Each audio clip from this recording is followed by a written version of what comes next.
యుద్ధభూమిలో నిలబడినటువంటి అర్జునుడు అటువంటి ధర్మక్షేత్రమునందు ధర్మమునందు వైక్లభ్యమును పొందాడు.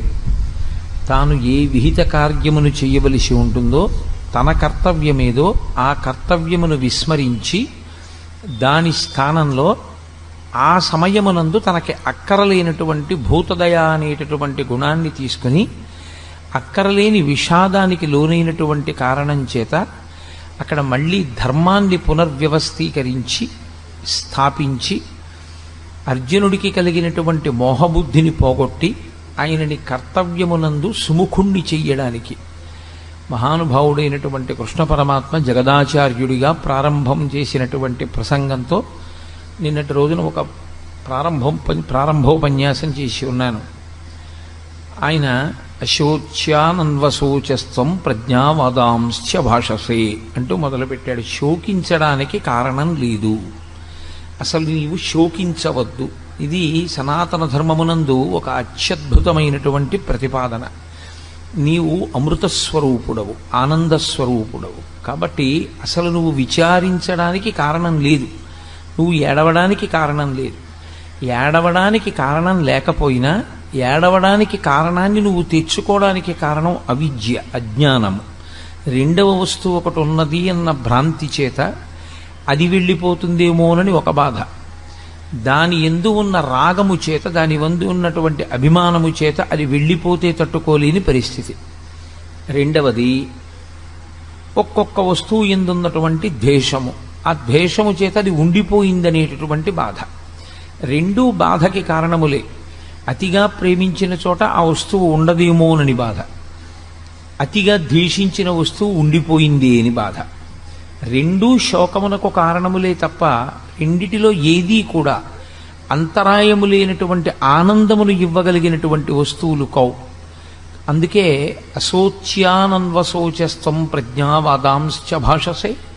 శోకించవలసినటువంటి స్థితి, శోకించడానికి కారణము లేని చోట శోకమునకు కారణాన్ని వెతుక్కుని ఏడుస్తున్నావు నువ్వు అంటూ ఆయన ఒక అత్యద్భుతమైన మాట అంటారు అర్జునుడితోటి. నేను ఒక వరుసక్రమంలో ఏమీ ఆ శ్లోకాలని స్పృశించడం లేదు. నేను 7 రోజుల ప్రసంగం కాబట్టి ఒక విహంగ వీక్షణంగా మాట్లాడుతున్నాను. క్షుద్రం హృదయ దౌర్బల్యం త్యక్తోత్తిష్ట పరంతప అంటారు. పరంతప అని పిలిచారు. పరంతప అంటే శత్రువులను దునుమాడగలిగినటువంటి వాడా, శత్రువులను తపింప చెయ్యగలిగినటువంటి వాడా, అంతటి సమర్థత కలిగినటువంటి వాడా. ఎంతమంది శత్రువుల్ని! అర్జునుడికి యుద్ధరంగంలో నిలబడేటటువంటి వాళ్ళు వ్యతిరేకంగా 3 లోకములే వచ్చి నిలబడిన, దేవతా సమూహములే వచ్చి నిలబడిన, దేవేంద్రుడే వచ్చి నిలబడిన ఆయన ముందు నిలబడలేరు. అటువంటి శక్తి పొందినవాడు పుట్టిన తరువాత కాదు, పుట్టక ముందు. పుట్టక ముందు ఈ శక్తి ఎలా వచ్చిందండి? శరీరం ఉంటే కదా శక్తి. అసలు శరీరం రాకముందు ఈ శక్తి ఎలా వచ్చింది అని మీకు అనుమానం రావచ్చు. మహాభారతం ఈ మధ్యనే కదా ఆదిపర్వం విన్నారు. పాండురాజు గారు సంవత్సరం పాటు తపస్సు చేశాడు ఇంద్రుణ్ణి ఉద్దేశించి. కుంతీదేవిని ఒక ఏడాది పాటు వ్రతములు చేయమన్నాడు. ఇంద్రతేజస్సుని భరించగలిగినటువంటి గర్భాన్ని పొంది ఉండడం కోసమని. తాను తపస్సు చేస్తే ఇంద్రుడు ప్రత్యక్షమయ్యాడు. ఏం కావాలని అడిగాడు. 3 లోకములను జయించగలిగినటువంటి వీరుడు నాకు కొడుకుగా కావాలి. ఇప్పుడు అసలు అర్జునుడు పుట్టనూ లేదు, అర్జునుడు పుట్టడానికి కావలసినటువంటి తేజస్సు కుంతీదేవి గర్భమునందు చేరలేదు, గర్భమునందు పిండము తయారు కావడము ప్రారంభము కాలేదు. కానీ పుట్టబోయేటటువంటి పిల్లవాడు ఎంత తేజోవంతుడై ఉండాలో మాత్రం నిర్ధారణ అయిపోయింది. ఇంద్రుడు వరం ఇచ్చాడు, నీ కొడుకు 3 లోకములను జయించగలడు. ఇక్కడ 3 లోకములను జయించగలడు అన్న మాటకు అర్థం రావణాసురుల్లాగా తన ప్రయోజనం కొరకు గెలిచేటటువంటి వాడు కాడు. అందుకే ఆ పరాక్రమం, ఆ శక్తి దుర్వినియోగం అయిపోయి సమాజమునకు కంటకము కాకూడదు. అందుకే ముందు ధర్మదేవతానుగ్రహంగా ధర్మరాజునికి అన్నాడు పాండురాజు. ధర్మదేవత వెనక నడిచేటటువంటి తేజస్సు, ధర్మమును అనుసరించవలసిన తేజస్సు.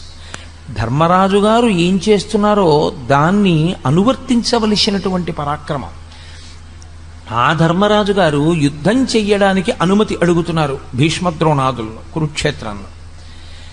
ఆ ధర్మరాజు గారి తమ్ముడు ఆయన బాటలో వెళ్ళవలసినటువంటి వాడు అక్కరలేనటువంటి మెట్ట వేదాంతం అంతా తీసుకొచ్చాడు. పతంతి పితరో హ్యేషాం లుప్త పిండూదక క్రియాహ అంటున్నాడు. నేను యుద్ధం చెయ్యను, నేను వీళ్ళని చంపను, నాకు చంపడం ఇష్టం లేదు, ఈ నిత్తుటికూడు నాకు వద్దు, నాకు ఈ రాజ్యం వద్దు, నేనే దుర్యోధనుడి చేతిలో చనిపోతానంటున్నాడు. ఇటువంటి స్థితిలో ఆయన అంటున్నారు కృష్ణ పరమాత్మ, క్షుద్రం హృదయ దౌర్బల్యం.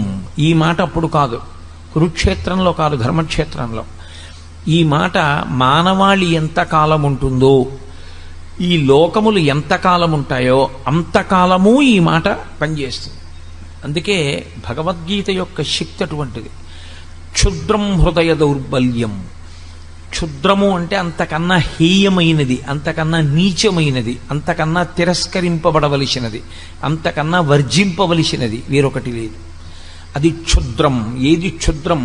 హృదయ దౌర్బల్యం. మనసు బలహీనపడిపోవుట, మనసు దౌర్బల్యమును పొందుట అంటే మనసుకి ఉండవలసినటువంటి బలాన్ని మనసు కోల్పోవడం. ఇప్పుడు మీరు ఒక విషయాన్ని చాలా జాగ్రత్తగా గమనించాలి. కృష్ణ పరమాత్మ మాట్లాడుతున్న దాంట్లో ఆయన అంటున్నారు, నీకు హృదయ దౌర్బల్యం ఏర్పడినది, దీన్ని త్యక్తోత్తిష్ట పరంతప, దీన్ని విడిచిపెట్టి ఉత్తిష్ట లే.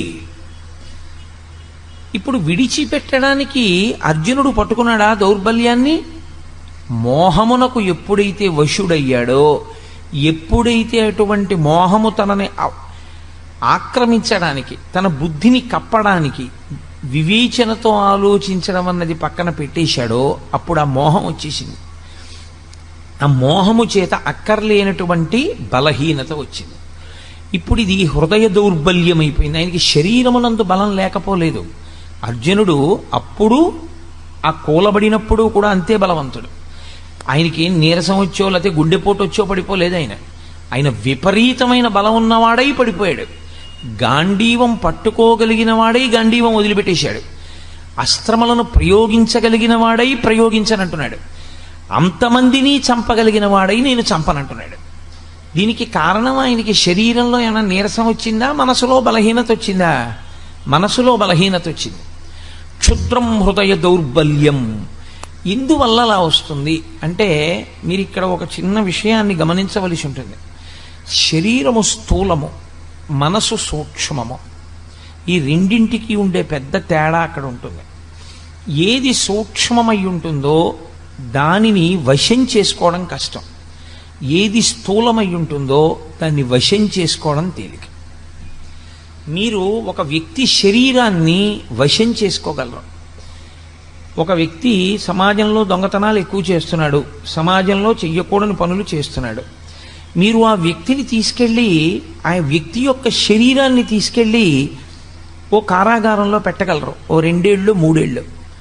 ఆ వ్యక్తి యొక్క మనస్సు యందు పరివర్తన తీసుకురాగలదా కారాగారమో అని నన్ను అడిగారు అనుకోండి, తీసుకురావచ్చు, తీసుకురాలేకపోవచ్చు. లేదా అతను అంతకన్నా పెద్ద దొంగ కావచ్చు.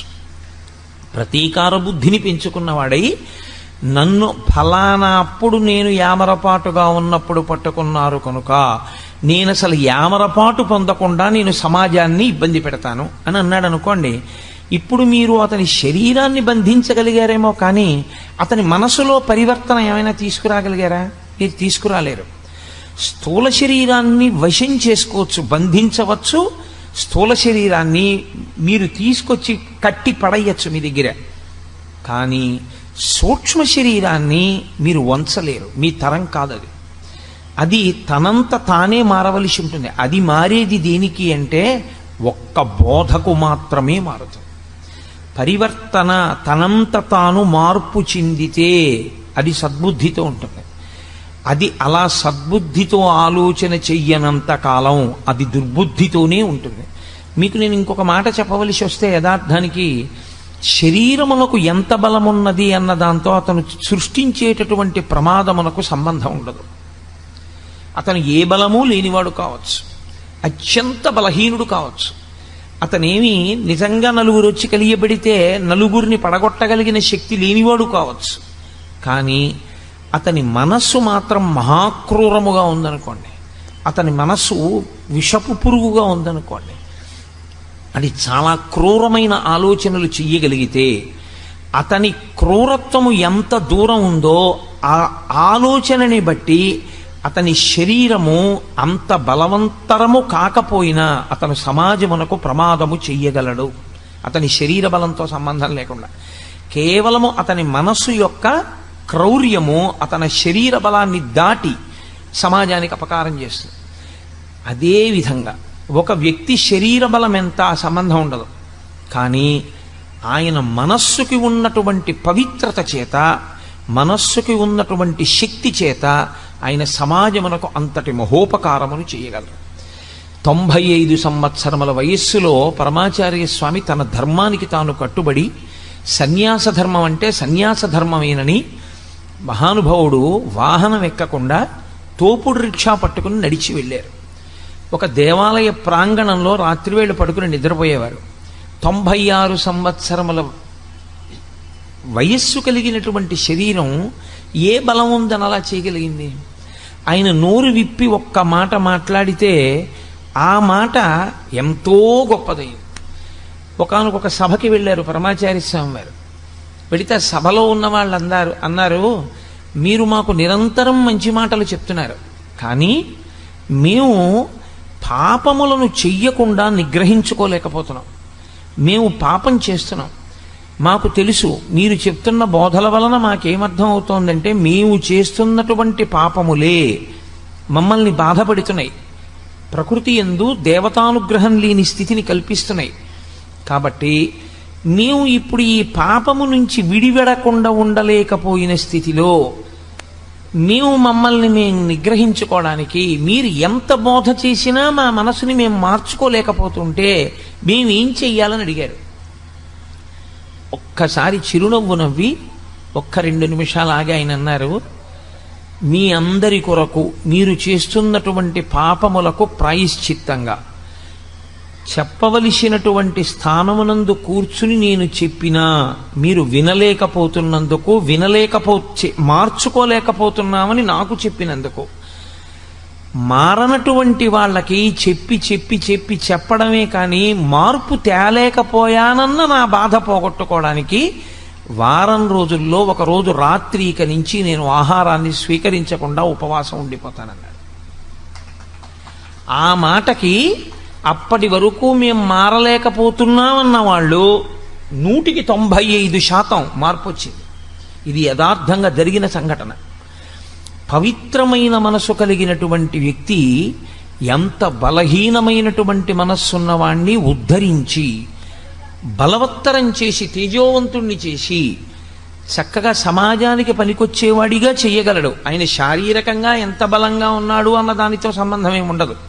ఆయన మనస్సు ఎంత పవిత్రం, ఆయన మనస్సు ఎంత శక్తివంతం, ఇది ప్రధానమై ఉంటుంది. అందుకే సూక్ష్మదేహము యొక్క శక్తి ముందు స్థూలదేహము నిలబడలేదు. సూక్ష్మదేహానికి ఉన్నటువంటి వేగం ముందు స్థూలదేహం నిలబడలేదు. స్థూలదేహానికి ఉండే వేగం చాలా చాలా తక్కువ. నేను ఇక్కడి నుంచి హైదరాబాద్ వెళ్ళాలి అని అనుకున్నాను అనుకోండి, కనీసంలో కనీసం నేను 11 గంటల నుంచి 12 గంటలు ప్రయాణం చేస్తే తప్ప నా స్థూల శరీరం హైదరాబాద్ని చేరుకోలేదు. అదే నా సూక్ష్మ శరీరంతో నేను హైదరాబాద్ వెళ్ళాలి అని అనుకున్నాను అనుకోండి, మా అబ్బాయి ఇల్లు నాకు జ్ఞాపకానికి వచ్చింది అనుకోండి, ఒక్క క్షణంలో మా అబ్బాయి హాల్లో, కబ్బోర్డ్లో, పైగూట్లో, కుడి చేతి పక్కన ఏ వస్తువు పెడతాడో నాకు కనపడుతుంది మనోనేత్రంలో. సూక్ష్మ శరీరానికి వేగం ఉంటుంది, స్థూల శరీరానికి అంత వేగం ఉండదు. అందుకే సూక్ష్మ శరీరం స్థూల శరీరాన్ని వశం చేసుకుని ఉంటుంది ఎప్పుడు. అన్ని శక్తులు దానివి. ఆ మనసు పవిత్రమై, ఆ మనస్సు ఎప్పుడూ పవిత్రమైన వస్తువుల్ని పట్టుకునేటట్టుగా తర్ఫీదిచ్చుకున్న జీవుడున్నాడే, వాడు కూడా దాని వలన తరించిపోతుంటాడు. స్థూలదేహంతో ఎంత చేస్తున్నాడన్నది కాదు, సూక్ష్మదేహంతో చేసినది ఏదుందో అది అపార శక్తివంతము. దీనికో లక్షణం ఉంది, ఇది విపరిణీయతే. దీనికి ఉన్న లక్షణం ఏమిటంటే శరీరముగా ఉంటుంది, దేహముగా ఉంటుంది. శరీరము అన్న పేర చేత దీనికి శిథిలం అవ్వడమే దీని యొక్క లక్షణం. ఇది పెరుగుతోంది అంటే దీని సంధిబంధములు విడిపోతాయి, దీని యందు ప్రజ్వరుడు ప్రవేశిస్తాడు. ఇది నానాటికి నానాటికి మారిపోతుంది. నానాటికి నానాటికి మారిపోయి చిట్ట చివరికి ఏమవుతుందంటే ఇది దహింపబడుతుంది. దీన్ని తీసుకెళ్ళి కాల్చేస్తారు. కాబట్టి దీని చిట్ట చివర ఏం జరుగుతుంది అంటే, మీరు ఎంత గౌరవంగా శరీరాన్ని చూశారు, ఎంత ప్రేమగా చూశారు, ఆ శరీరం లోకంలో ఎన్ని గౌరవాలు పొందింది, ఎన్ని దండలు వేయించుకుంది, ఎంతమందితో నమస్కారాలు పెట్టించుకుంది, ఆయన మాట్లాడితే ఎన్ని వేల మంది విన్నారు, ఎన్ని నమస్కారాలు చేశారు, వీటితో ఏమీ సంబంధం ఉండదు. ఆ శరీరముతో ఉండగా ఆయన చేసుకున్న మంచి పనిది. కాబట్టి ఈశ్వర శాసనాన్ని ఆయన ఔదల దాల్చాడు. కానీ అది ఎంత గొప్ప శరీరమైనా కావచ్చు, ఎంతటి మహాత్ముడి శరీరమైనా కావచ్చు, తొట్టతొదకు మాత్రం కాలిపోవలసిందే, అథవా భూమి యందు కప్పిపెట్టబడవలసిందే తప్ప వేరొకలా శరీరంతో ఉండడం అన్నది మాత్రం సంభవం కాదు. అంతటి మహాత్ముడైన పరమాచార్య స్వామి వారైనా కూడా ఆయన శరీరం పంచభూతాల్లోకి వెళ్ళిపోవలసిందే. వివేకానందుడైనా వెళ్ళిపోవలసిందే, రామకృష్ణ పరమహంస అయినా వెళ్ళిపోవలసిందే. శరీరములు వెళ్ళిపోతాయి.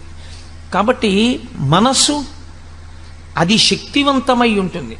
ఇది ఎంత జర్జరీభూతమైపోనివ్వండి, ఇది ఎంత వృద్ధాప్యమును పొందనివ్వండి, మనస్సు బలంగా ఉందనుకోండి, మనస్సు తేజోవంతంగా ఉందనుకోండి, మనస్సు పవిత్రంగా ఉందనుకోండి, అది మాట్లాడిన ఒక్క మాట లోకానికంతటికి ఉపనిషత్తు అయి కూర్చుంటుంది. అందుకే వేదాంతము అనుభవంలోకి రావాలి. వేదాంతము మనస్సుని పవిత్రం చేయడానికి పనికి రావాలి. అనుష్ఠానమునకు పనికిరాని ధర్మము తాను ఆచరించడానికి, తన మనసుకు పట్టించుకోవడానికి పనికిరాని వేదాంతము తనకు అక్కరకొచ్చేవి కావు. శుష్క వేదాంతం అని లోకంలో ఓ మాట, తాను ప్రసంగించడానికి మాత్రమే పనికొచ్చే వేదాంతం తనని నిజ జీవితంలో ఉద్ధరించేది కాదు. నిజంగా మనసుని పట్టిన వేదాంతం ఏదో అదే నిజంగా మనిషిని తరింపజేస్తుంది. రామకృష్ణ పరమహంస ఒక మాట చెప్తుండేవారు. వెనకటికి ఒక ఆయన ఉపన్యాసాలు చెప్తుంటే ఆయన బావమరిది గారు వచ్చేట ఇంటికి, ఆయనతో పాటు ఉపన్యాసాలకు వెళ్ళి వినుస్తుండేవాడు. వచ్చి అక్కగారి దగ్గరికి వెళ్ళి, అక్క అక్క బావ ఎంత బాగా చెప్పారనుకుంటున్నావు, అబ్బో బావగారి మాటలు వింటుంటే ఇంకా పెళ్లి చేసుకోవాలనిపించట్లేదు, ఎంత గొప్పగా చెప్పారే అనేవాడు. రోజు భార్య అనేది భర్త దగ్గర, ఏమండి మీరు ఆ ఉపన్యాసాలకు వెళ్ళినప్పుడు వాడిని తీసుకెళ్తున్నారు, పిల్లవాడు వాడు వైరాగ్యం పొందుతున్నాడు, వాడేమో చిచి ఇంకా నాకు అక్కర్లేదు అక్క, నాకు అసలు ఇష్టం లేదు ఇంకా జీవితం అంటే, అసహ్యం పుట్టేసింది, బావగారి మాటలు విన్న తర్వాత ఇంకా పెళ్ళి ఏమిటి, జీవితం ఏమిటి, సంసారం ఏమిటి అనిపిస్తోంది అంటున్నాడు, వాడు ఏ సన్యాసుల్లోకి వెళ్ళిపోతాడో భయంగా ఉందండి అని. అంటే భర్త అనేవాడు రోజును భయపడకే, అసలు నిజంగా నోటితో ఇన్ని మాటలు మాట్లాడిన వాడు ఎవడుంటాడో వాడు సంసారాన్ని విడిచిపెట్టడు. ఎవడు నిజంగా వైరాగ్యాన్ని పొందాడో వాడు చెప్పకుండా వెళ్ళిపోతాడు. రోజు ఆవిడ అలాగే అంటుండేది, ఆయన అలాగే అంటుండేవాడు. ఒకరోజు మళ్ళీ భార్య అడిగింది భర్తని, ఏమండి ఇవాళ మా తమ్ముడు మరీ గొప్పగా చెప్పేశాడండి. పడుకుంటున్నాడు ఆయన మంచం మీద, పడుకుంటున్నవాడు లేచి అన్నాడు, ఏటో మీ తమ్ముడు మనసుకు వంట పట్టింది అనుకుంటున్నావు, సన్యాసుల్లో కలిసిపోతాడు అనుకుంటున్నావు, నిజంగా మనసుకు వంట పట్టినవాడు ఇంట్లోంచి ఎలా వెళ్ళిపోతాడో తెలుసా, ఇదిగో ఇలా వెళ్ళిపోతాడని తువ్వాలు తీసుకుని భుజం మీద వేసుకుని వెళ్ళిపోయాడు. ఆ వెళ్ళిపోవడం ఆయన మళ్ళీ ఇంటికి రాలా. అంటే ఆయన మనసుకు వంట పట్టింది. వంట పట్టినది ఏదో అది వేదాంతం, అది అప్పుడు పనికొస్తుంది. వేదాంతం జీర్ణము కావాలి, వేదాంతము మనస్సుని పట్టుకోవాలి. మనస్సుని పట్టని వేదాంతము ఆచరణాత్మకము కాదు, మీకు ధైర్యం ఇవ్వదు. ఎందుకంటే మీకు ధైర్యం ఇచ్చేది, మీకు ద్యుతినిచ్చేది, మీకు జవాన్నిచ్చేది, మీకు ఆ శక్తినిచ్చేది, మీ శరీరాన్ని పవిత్రం చేసేది, జర్జరీభూతమైన శరీరంలో ఉన్నా సరే అసంఖ్యాకమైన పవిత్ర కర్మలు చెయ్యగలిగినది మనస్సొక్కటే, శరీరము కాదు. శరీరములకు పరిమితులు ఉంటాయి. చీకటి పడిపోయిన తర్వాత మీరు వెళ్ళలేరు. అదే కటిక చీకట్లో కూడా మీరు ఆనందనిలయ విమానానికి మాడవీధుల్లో ప్రదక్షిణం చేయగలరు మనస్సుతో. ఈ శరీరంతో, ఈ కంటితో సహస్రదీపాలంకార సేవ చూడాలి అంటే ఏడుకొండల మీద సాయంకాలం 5:30 నుంచి 6:30 గంట సేపు ఉంటేనే. మనస్సు శక్తివంతమైన వాడికి వెంకటాచలం వెళ్ళి 15 ఏళ్ళైనా తన ఒంటికి 98 సంవత్సరాల వయస్సు వచ్చేసినా ఆయనకి బెంగ ఉండదు. 98 ఏళ్ల వయస్సులో కూడా ఆయన మడత కుర్చీలో పడుకొని కళ్ళు మూసుకుని మానసికంగా వెళ్ళిపోగలడు. అందుకే కిష్కింధకాండ చివరిలో రామాయణంలో ఒక అద్భుతమైన ప్రతిపాదన చేస్తారు వాల్మీకి మహర్షి. ఆయన అంటారు, సవేగవాన్వేగ సమాహితాత్మ హరిప్రవీర పరవీరహంత మనస్సమాధాయ మహానుభావో జగామలంకాం మనసా మనస్వీ అంట. అద్భుతమైన శ్లోకం. సుందరకాండకంతటికీ కూడా అదే పునాది, ఆ శ్లోకమే పునాది. అందులో ఆయన ప్రారంభం చేస్తూనే హనుమ లంకాపట్టణాన్ని శరీరంతో చేరలేదు, ఇంకా 100 యోజనముల దూరం వెళ్ళలేదు సముద్రాన్ని దాటి. కానీ జగామలంకాం మనసా మనస్వి, మనసుతో మాత్రం వెళ్ళిపోయారు లంకాపట్టణానికి. కిందనున్న వాళ్ళు కొన్ని కోట్ల వానరములు ఉన్నాయి, ఇవేం చూస్తున్నాయి, అయ్య బాబో ఇంత పెద్ద సముద్రం ఉంది కదా ఎలా పెడతాడంటున్నాయి. వీళ్ళెవరు వెళ్ళేవాళ్ళు గారు, చూసేవాళ్ళు బెంగెట్టుకుంటున్నారు ఎలా పెడతాడని. వెళ్ళవలసిన వాడు చేరిపోయాడు మనసుతో. అంటే ముందు మనసుకా బలం ఉంటే తప్ప శరీరం వెళ్ళదు. మనసుకి ఆ బలం ఉండాలి. మనస్సు కాని బలహీనమైపోయిందనుకోండి, ఉత్తర క్షణం వచ్చేటటువంటి పెద్ద ప్రమాదం ఏమిటో తెలుసా అండి? ఆలోచన స్రవంతిని ఎప్పుడూ కూడా మీ శక్తి జ్ఞాపకం వచ్చేటట్టుగా మిమ్మల్ని నడవనివ్వదు. భయం పుట్టేసింది అనుకోండి, లోపల నుంచి ఏ కారణానికైనా భయం వచ్చేసింది అనుకోండి, ఇంకా ఎంతసేపు ఏ ఆలోచన వస్తుందో తెలుసా అండి? ఏమైనా అయిపోతే అదే తప్పించి అసలు ఏదీ చేయలేడు. ఆయన శుభ్రంగా ఉంటాడు, ఏమీ ఉండదు, ఆరోగ్యం చక్కగా ఉంటుంది. ఇక్కడి నుంచి హైదరాబాద్ వెళ్ళాలంటే ఇంకోళ్ళని తోడు అడుగుతాడు, ఎవరన్నా మీరు వస్తారా అంటాడు.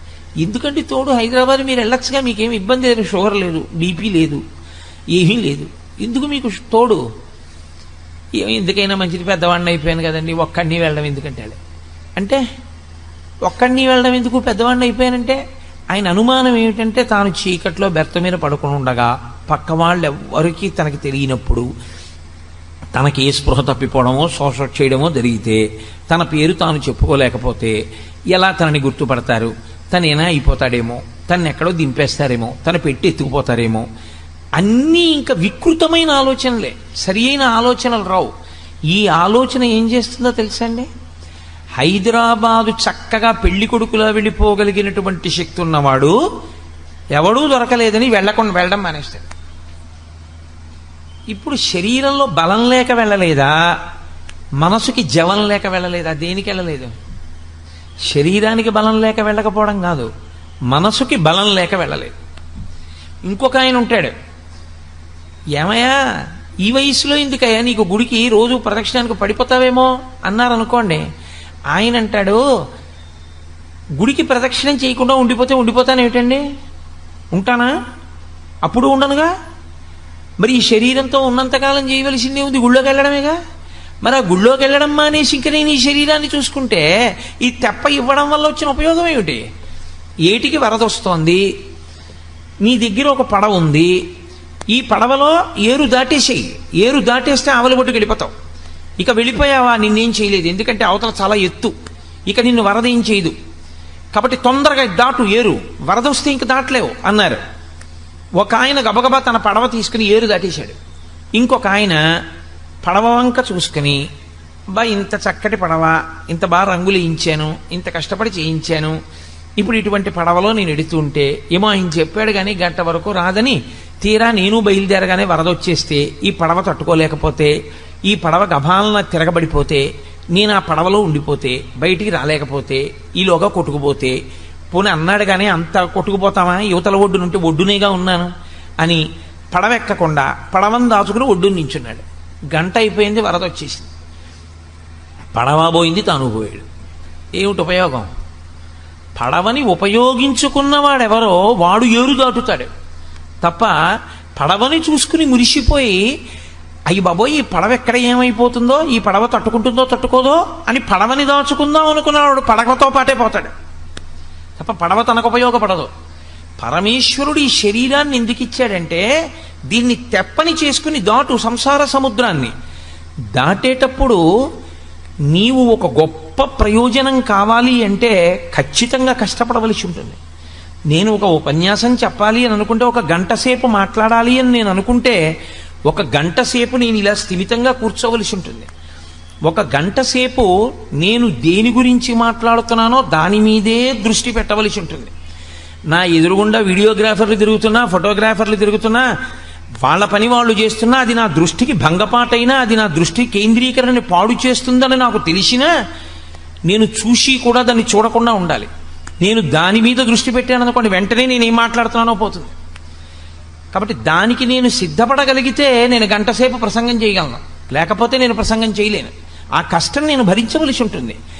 నువ్వు ఈశ్వరుణ్ణి చేరడం అనేటటువంటి గొప్ప ప్రయోజనాన్ని పొందాలన్నా, అథవా ఉత్తమ లోకాల్ని చేరుకోవాలన్నా, లేదా కనీసం మళ్ళీ మనుష్య ఉపాధిలోకి రావాలన్నా నువ్వు దీంతో కొంత కష్టం చేయవలసి ఉంటుంది. దీనితో నువ్వు ఒక ప్రసంగానికి వెళ్ళి కూర్చుని వినలేదు, ఎలా నీకు వస్తుంది శాస్త్రం? ఎక్కడి నుంచి వస్తుంది నీకు తెలియమంటే విషయం తెలియదు. నువ్వు పుస్తకం చదవవు, పుస్తకం ఇంట్లో ఉంది, పెద్దలు చదివించారు, చదువుకోగలవు. పుస్తకం తెచ్చుకోవు, పుస్తకం చదవవు, చదువుకుని అర్థం చేసుకునే ప్రయత్నం చెయ్యవు. మరి ఈ శరీరంతో నువ్వు ఎలా తరిస్తావు? ఎందుకండి దాన్ని చదవడం? ఇప్పుడు ఆ భగవద్గీత అంతా చదవకపోతే వచ్చిన నష్టం ఏమిటండి? రోజు చక్కగా టీవీ చూస్తాను, చూడు, అదిగో ఆ పడవని పట్టుకుని చూసుకుని మురిసిపోతూ గడిపేసి పడవ తాను కొట్టుకుపోయిన వాడు ఎలా ఉంటాడో అలాగే కొట్టుకుపోతాడు. ఈ తెప్పని ఎవరు వాడుకుంటాడో వాడు మాత్రమే ఏరు దాటుతాడు. ఆ ఏరు దాటడం అనేటటువంటి ప్రక్రియ యందు మనసు చాలా చాలా ప్రధానమైన పాత్ర పోషిస్తుంది. ఆ మనసు కానీ దౌర్బల్యమునకు లోనైపోయిందనుకోండి, అది ప్రతి చిన్నదానికి కదిలిపోయి భయపడిపోయిందనుకోండి, శరీరమునందు ఉండవలసినటువంటి బలమంతా ఉన్నా నిరర్ధకమే. ఎందుకో తెలుసా అండి? శోకమునకు కొన్ని లక్షణాలు ఉంటాయి. శ్రీరామాయణంలో లక్ష్మణస్వామి చెప్తారు రామచంద్రమూర్తితో, శోకో నాశయితే ధైర్యం, శోకో నాశయితే ధృతం, శోకో నాశయితే సర్వం, నాస్తి శోక సమో రిపుః. ప్రపంచంలో శోకమును మించిన శత్రువు లేడు. ఎందుచేతనంటే శత్రువు ఏం చేస్తుంటాడంటే ఎప్పుడూ వీడిని ఎలా పాడు చేద్దామని చూస్తాడు. శోకం ఏం చేస్తుందంటే ఎవరు శోకమును పొందారో వాణ్ణే పాడు చేసేస్తుంది. శోకమునకు వాడే శత్రువు. ఎవడు శోకమును పొందాడో వాడిని పాడు చేస్తుంది. నిప్పు తీసుకొచ్చి నేను జేబులో వేసుకున్నాను అనుకోండి, అయ్యో వాళ్ళు ఎవ్వరూ నిప్పట్టుకోలేదు, పాపం ఈయన ఒక్కడే జేబులో వేసుకున్నాడు అని, జేబులో వేసుకోలేదు నన్ను వీడొక్కడే జేబులో వేసుకుని గౌరవించాడని నన్ను గౌరవించి ఊరుకుని మిమ్మల్ని కాలుస్తుందా? జేబులో వేసుకుని నన్ను కాలుస్తుందా? నన్ను కాలుస్తుంది.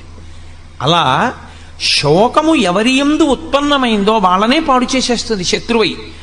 ఆ శోకము మొట్టమొదట చేసే పని ఏమిటి అంటే శోకో నాశయతే ధైర్యం.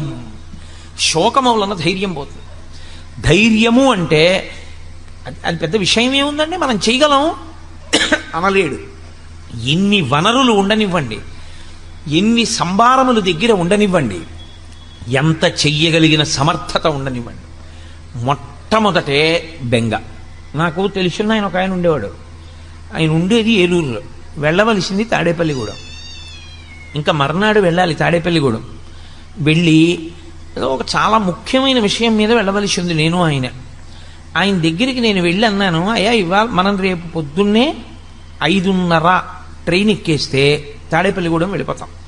మీ ఇల్లు దగ్గరేగా, పవర్ప్యాట్ స్టేషన్ వెనకాతలే, కాబట్టి మనం పవర్ప్యాట్ స్టేషన్లో ఎక్కేద్దాం పాసింజర్ కాబట్టి. అంటే ఆయన అన్నాడు, కష్టం అండి అన్నాడు.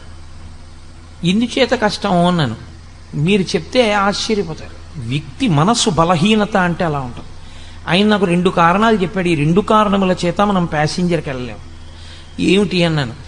3 సందుల అవతల పిచ్చి కుక్క ఒకటి తిరుగుతోంది. శీతాకాలం కదండి, 5 గంటలకి చీకటి తెల్లవారదు. 5 గంటలకి మనం ఇంట్లోంచి బయటికి వెడితే ఆ పిచ్చి కుక్క మీద పడితే తాడేపల్లిగూడెం మాట తర్వాత మనని రక్షించేవాడు ఉండడు, హైడ్రోఫోబియా వస్తుంది. ఎవరి ఇంట్లో వాళ్ళు కూడా చూడరు. కాబట్టి సాహసం చేయలేం. పిచ్చి కుక్క 3 వీధుల అవతల ఉంది కాబట్టి మనం వెళ్ళలేం, మొదటి విషయం. 2, నా దగ్గర చిల్లర లేదు.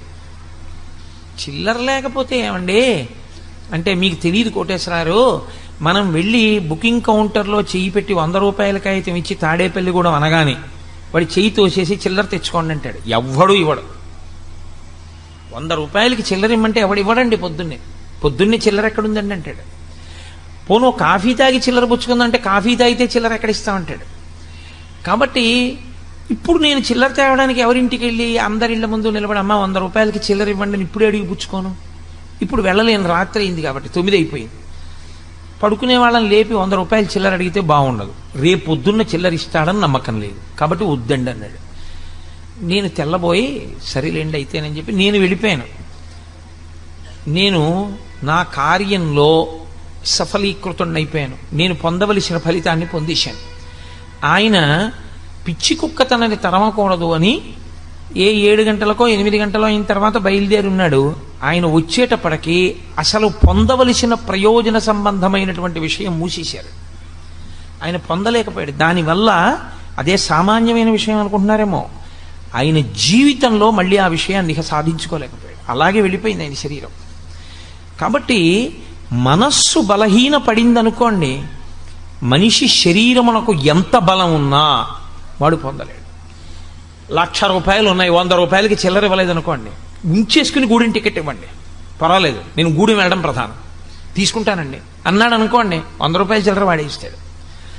అసలు ఏ ధైర్యం లేకపోతే ఏ పని చెయ్యాలన్నా ధైర్యమే, ఏ పని చేద్దామన్నా పిరికితనమే, ఇంకేం చేస్తాడు? అటువంటి వాడు ఏమీ చెయ్యలేడు. కాబట్టి శోకో నాశగితే ధైర్యం, శోకో నాశగితే శృతం. విన్నది జ్ఞాపకానికి రాదు. ఏది నువ్వు విన్నావో ఆ విన్నవేవి జ్ఞాపకానికి రావు. ఎందుకంటే శోకమును పొందినటువంటి కారణం చేత విన్నవన్నీ మరుగున పడిపోతాయి. ఆ భయ విహ్వలుడైపోయినటువంటి వాడికి ఎంత గొప్ప వ్యక్తుల దగ్గర ఎన్ని గొప్ప విషయాలు విన్నవాడైనా కానివ్వండి, సాక్షాత్తు ధర్మరాజు గారికి తమ్ముడు ధర్మరాజు గారితో కలిసి తిరిగాడు, కానీ ధర్మరాజు గారు చెప్పిన మాటలు గుర్తులేవు. కృష్ణ పరమాత్మతో తిరిగాడు, కృష్ణ పరమాత్మ చెప్పిన మాటలు గుర్తులేవు. ద్రౌపదీదేవి కురుక్షేత్రానికి ముందు ఏడిచిన ఏడుపు గుర్తులేదు, తాను ఎందుకు యుద్ధం చెయ్యాలో గుర్తులేదు. శోకో నాశయితే శృతం, శోకో నాశగితే సర్వం. ఇంకా ధైర్యం కోల్పోయిన వాడికి, పెద్దలు చెప్పిన మాటలు గుర్తురాని వాడికి, కార్యాన్ని నిర్వహించలేని వాడికి వాడు పొందగలిగిందే ఉంటుంది, వాడేమీ పొందలేడు. కాబట్టి వాడు సమస్తమును కోల్పోతాడు. కాబట్టి శోకో నాశగితే సర్వం నాస్తి శోక సమోరిపో. లోకంలో శోకముతో సమానమైనటువంటి శత్రువు లేడు, ఉత్సాహముతో సమానమైన మిత్రుడు లేడు. లోకంలో అందరికన్నా గొప్ప మిత్రుడు ఎవరో తెలుసా అండి? ఉత్సాహమే. ఉత్సాహో బలవాన్నార్యా నాస్తుత్యాహత్పరం బలం సోత్సాహస్యాస్తి లోకేస్మిన్ నకించితపి దుర్లభం. అసలు ఉత్సాహం ఉన్న వాడికి దుర్లభం అన్న మాట లేదు. ఆ ఉత్సాహం ఉండి మనం ఎందుకు చెయ్యలేము, మనం చెయ్యగలం అనుకున్నాడు అనుకోండి, వాడు సాధించగలడు, వాడు ఆ ప్రయత్నం మీద పూనికతో నిలబడగలడు. అసలు ఆ ఉత్సాహమే లేనివాడు ఎన్ని సంభారములు ఉన్నా, ఎన్ని వనరులు ఉన్నా వాడు చెయ్యగలిగినటువంటి విషయం ఉండదు. కాబట్టి అది క్షుద్రం హృదయ దౌర్బల్యం. సిగ్గుగా లేదు నీకు ఈ మాట అనడానికి? కూలబడిపోతావా సిగ్గు లేకుండా? గాంధీవాన్ని విడిచిపెట్టావా? ఒళ్ళంతా చెమటలు పట్టాయా?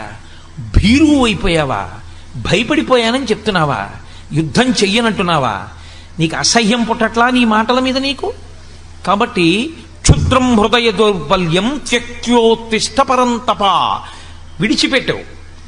చిత్రం ఏమిటో తెలుసా అండి? ఎవరు ఆ దౌర్బల్యాన్ని పొందారో వాడు విడిచిపెట్టాలి తప్ప పక్కవాడు విడిచిపెట్టు విడిచిపెట్టు విడిచిపెట్టు విడిచిపెట్టని ఎన్ని మాటలు చెవిలో చెప్పినా వాడు విడిచిపెట్టనంతసేపు వాడి ధైర్యం మళ్ళీ వాడికి రాదు. ఇప్పుడు అర్జునుడికి మళ్ళీ ధైర్యం కలగడం అన్నది ఎక్కడుందంటే ఆ మోహం పోవాలి. ఆ మోహం పోయి మళ్ళీ తాను ఏది స్మృతిని పొందాలో అది స్మృతిలోకి వస్తే, తన కర్తవ్యం ఏదో తనకి గుర్తొస్తే, తన ధర్మం ఏదో తనకి జ్ఞాపకానికి వస్తే, తాను చెయ్యవలసిన పని చెయ్యడానికి తాను ఉద్యుక్తుడైతే తాను చేసేయగలడంతే. కాబట్టి నువ్వు ఉత్తర క్షణం ఆ క్షుద్రమైనటువంటి హృదయ దౌర్బల్యాన్ని విడిచిపెట్టేసేయి. విడిచిపెట్టేసి ఉత్తిష్ట, లేచి అర్జున ప్రారంభించే యుద్ధాన్ని. ఉత్తిష్ట అన్న మాటకు అర్థం ఇక్కడ కేవలం శరీరంతో లేవడం కాదు. ఉత్తిష్ట అన్న మాటకు అర్థం పూర్వం ఎలా నిలబడ్డావో అలా నిలబడు. ఈ యుద్ధానికి వచ్చే ముందు ఎంత సంతోషంగా వచ్చావో, ఇన్నాళ్లకి నా పగ తీరుతోంది, ఇన్నాళ్లకి దుష్టబుద్ధి కలిగినటువంటి కౌరవుల్ని మట్టు పెడుతున్నాను, నా కర్తవ్యం నేను నిర్వహిస్తున్నాను, క్షత్రియుడనై పుట్టినందుకు దుష్టుల్ని సంహరించి ధర్మాన్ని నిలబెడుతున్నాను అని ఏ పూనికతో వచ్చావో ఆ పూనికను నువ్వు పొందు. ఆ పూనికను నువ్వు పొందావు అనడానికి గుర్తేమిటో తెలుసా? మళ్ళీ నువ్వు గాంధీవం పట్టుకు లేచి నిలబడాలి. పడిపోయిన అర్జునుణ్ణి లేవదీయడానికి 18 అధ్యాయాలు చెప్పాల్సి వచ్చిందండి. పడిపోవడం చాలా తేలిక జీవితంలో, పైకి లేవడం అంత తేలిక కాదు. మళ్ళీ పైకి లేవాలంటే, మానసికంగా బలహీన పడిపోయిన వాడు లేవాలి అంటే కృష్ణ పరమాత్మ లాంటి ఆచార్యుడు దొరకాలి. ఇప్పుడు అర్జునుడికి మళ్ళీ ధైర్యం కలగడం అన్నది ఎక్కడుందంటే, ఆ మోహం పోవాలి. ఆ మోహం పోయి మళ్ళీ తాను ఏది స్మృతిని పొందాలో అది స్మృతిలోకి వస్తే, తన కర్తవ్యం ఏదో తనకి గుర్తొస్తే, తన ధర్మం ఏదో తనకి జ్ఞాపకానికి వస్తే, తాను చెయ్యవలసిన పని చెయ్యడానికి తాను ఉద్యుక్తుడైతే తాను చేసేయగలడంతే. కాబట్టి నువ్వు ఉత్తర క్షణం ఆ క్షుద్రమైనటువంటి హృదయ దౌర్బల్యాన్ని విడిచిపెట్టేసి ఉత్తిష్ట, లేచి అర్జున ప్రారంభించే యుద్ధాన్ని.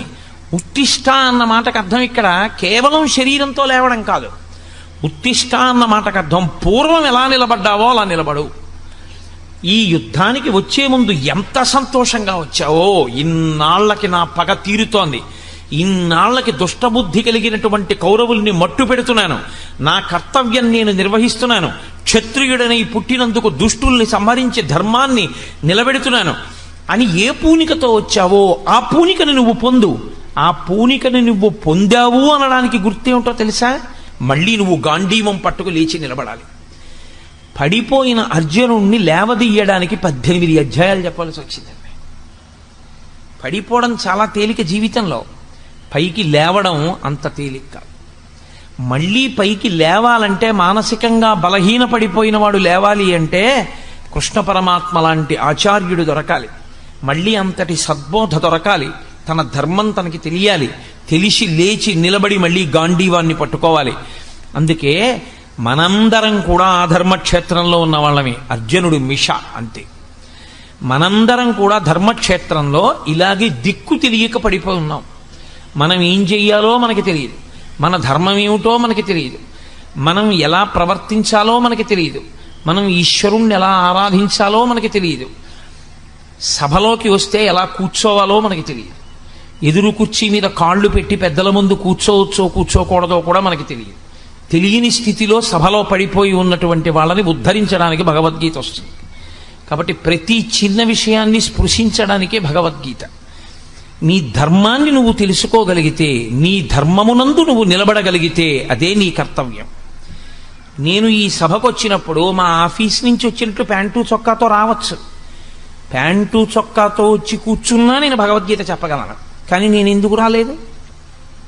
నాకో ధర్మం ఉంది, నాకో కర్తవ్యం ఉంది. నేను ఇక్కడ భగవద్గీత మాట్లాడేటప్పుడు నేను ఒక వైదికమైన దుస్తులతో రావాలి. ఒక గోరు చుట్టు కోసే డాక్టరు ప్యాంటు చొక్కా వేసుకుని బూట్లు వేసుకుని ఉన్న గోరు చుట్టు కొయ్యగలడు. కానీ ఆకుపచ్చటి సూటు వేసుకొచ్చిన ప్యాంటు చొక్కా బయట వదిలేసి పర్సు, సెల్ ఫోను, వాచి, ఉంగరాలు కూడా తీసేసి కాంపౌండర్కి ఇచ్చేసి ఆపరేషన్ థియేటర్లోకి ఎందుకు వెళ్తున్నాడు? కర్తవ్యతా నిష్ఠ, ఒక మర్యాద. సన్యసించిన వ్యక్తి నేను సర్వసంగ పరిత్యాగిని అని కాషాయం ఎందుకు కట్టుకుంటున్నాడు? ఇంకా తాను పట్టుకోవలసింది ఏమీ లేదు అని గుర్తు. నేను అన్నీ విడిచిపెట్టేశానని గుర్తు ఏమిటంటే ఆయన పట్టుకున్న కాషాయం. ఒక్కొక్కటి ఒక్కొక్క దాన్ని సంకేతిస్తుంది. నువ్వు దేని కొరకు వచ్చావో దాని కొరకు నీ కర్తవ్యాన్ని నిర్వహించడానికి కావలసిన ధర్మాన్ని నువ్వు పట్టుకోవాలి. అలా నువ్వు నిలబడగలగాలి, అలా నువ్వు కూర్చోగలగాలి, అలా నువ్వు ఎలా ప్రవర్తించాలో అలా ప్రవర్తించగలగాలి. యుద్ధభూమికి వచ్చినటువంటి వాడు భూతదయ గురించి మాట్లాడడానిక ఇన్ని తపస్సులు చేసి అస్త్రాల్ని పొందింది? ఇన్ని అస్త్రాలు పొందినవాడు ధర్మాన్ని నిలబెట్టవలసిన వాడా? క్షత్రియుడు సన్యాస ధర్మాన్ని, బ్రాహ్మణ ధర్మాన్ని స్వీకరించి భూతదయ అంటూ ఉపన్యాసాలు చెప్పి ఇంటికి వెళ్ళిపోవడానికే? అదా క్షత్రియుడు చేయవలసిన పని? ఎంత మోహానికి లోనైపోయావు! క్షుద్రం హృదయ దౌర్బల్యం. నీకు అక్కర్లేని ధర్మాన్ని నువ్వు పట్టుకున్నావు, దానివల్ల వచ్చింది నీకు ఈ దౌర్భాగ్యం అంతా, దానివల్ల వచ్చింది ఈ దౌర్బల్యం అంతా. నీ ధర్మాన్ని నువ్వు పట్టుకో. ఈ భూతదయ గురించి మాట్లాడవలసిన వాడు బ్రాహ్మణుడు, ఈ భూతదయ గురించి ఉపన్యాసాలు చెప్పవలసిన వాడు బ్రాహ్మణుడు, ఈ భూతదయని పాటించవలసిన వాడు బ్రాహ్మణుడు. లోకంలో ధర్మం నిలబడడానికి అధర్మాన్ని పట్టుకున్న వాణ్ణి సంహరించి ధర్మాన్ని నిలబెట్టవలసిన వాడు క్షత్రియుడు. నీ ధర్మం, నీ కర్తవ్యం అది. ఒక ధర్మాన్ని విడిచిపెట్టి ఇంకో ధర్మాన్ని పట్టుకోవడం వల్ల వచ్చినటువంటి మోహబుద్ధి చేత కింద పడిపోయావు. ఇప్పుడు నువ్వు పురుషుడవై ఇంత గొప్పవాడవై నపుంసకుడవయ్యావు. నువ్వు స్త్రీవా పురుషుడివా? సమాజంలో ఎక్కడ ఉన్నా నువ్వు ప్రశ్నే. స్త్రీ సభలోకి వచ్చిందనుకోండి ఇబ్బంది లేదు, పురుషుడు సభలోకి వచ్చాడు అనుకోండి ఇబ్బంది లేదు. స్త్రీ ఇంట్లో ఉందనుకోండి ఇబ్బంది లేదు, పురుషుడు ఇంట్లో ఉన్నాడు అనుకోండి ఇబ్బంది లేదు. స్త్రీ రిజర్వేషన్ ఫామ్ పట్టుకుని రైల్వే కౌంటర్కి వెళ్ళింది అనుకోండి ఇబ్బంది లేదు. పురుషుడు రైల్వే రిజర్వేషన్ ఫామ్ పట్టుకుని రిజర్వేషన్ కౌంటర్కి వెళ్ళాడు అనుకోండి ఇబ్బంది లేదు. నపుంసకుడు రిజర్వేషన్ కౌంటర్ దగ్గర నుంచి ఎక్కడికి వెళ్ళినా ఇబ్బంది. ఎక్కడికి వెళ్ళినా ప్రశ్న, ఎక్కడికి వెళ్ళినా ఇబ్బంది. నపుంసకుడు. నువ్వు క్లీబహ అన్నాడు. నువ్వు క్లైబ్యం, నువ్వు నపుంసకుడు అయ్యావు. ఇవాళ నువ్వు మగవాడివి, పురుషుడివి, క్షత్రియుడివి. సిగ్గులేదు ఇలా మాట్లాడడానికి? ఒక ఆచార్యుడు, ఒక గురువు ధర్మమునందు మళ్ళీ శిష్యుణ్ణి నిలబెట్టడానికి, మళ్ళీ పూనిక కల్పించడానికి గురువు మాట్లాడడం అంటే అలాగే ఉంటుంది. దాని అస్తమానం గడ్డం పట్టుకు బతిమాలరు గురువుగారు. గురువుగారు మాట్లాడవలసి వస్తే, అజ్ఞానంలోంచి పైకెత్తవలసి వస్తే, మూఢా జహీహి ధనాగమ తృష్ణ కురు సద్బుద్ధిం మనసి వితృష్ణ ఎల్లభసే నిజ కర్మోపాత్తం విత్తంతేన వినోదయ చిత్తం అన్నారు జగద్గురు శంకర భగవత్పాదులు. కాబట్టి జగద్గురువైనటువంటి కృష్ణ పరమాత్మ మాట్లాడుతున్నారు కురుక్షేత్రంలో. అర్జునుడి కొరకు కాదు, తర్వాతి కాలంలో, తర్వాతి యుగాలలో, తర్వాత దేశకాలముల యందు వచ్చేటటువంటి సమస్త మనుష్య జాతి ధర్మమునందు వైక్లభ్యమును పొందితే భగవద్గీతయే శరణ్యం. మళ్ళీ ధర్మమును ఊంచుకోవడానికి ఏ ఆశ్రమంలో ఉన్న వాళ్ళ ధర్మం అయినా సరే వాళ్ళు పట్టుకోవాలి అంటే ఒక్కొక్క ఆశ్రమానికి ఒక్కొక్క ధర్మం ఉంటుంది.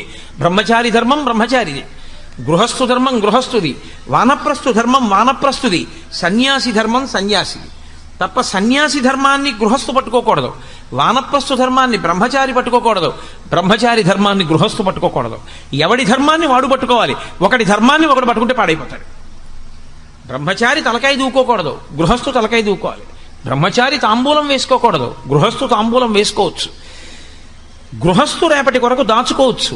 సన్యాసికి ఈ పూట అన్నం దొరికితే మళ్ళీ సాయంకాలం అన్నం కోసం దాచుకోవడానికి వీల్లేదు సన్యాసి. గృహస్థు బయట వర్షం పడుతుంటే ఇంట్లో పొయ్యి మీద అన్నం వండుకోవచ్చు. సన్యాసి ఎట్టి పరిస్థితుల్లో అగ్నిహోత్రం మీద ఏది వండుకు తినకూడదు.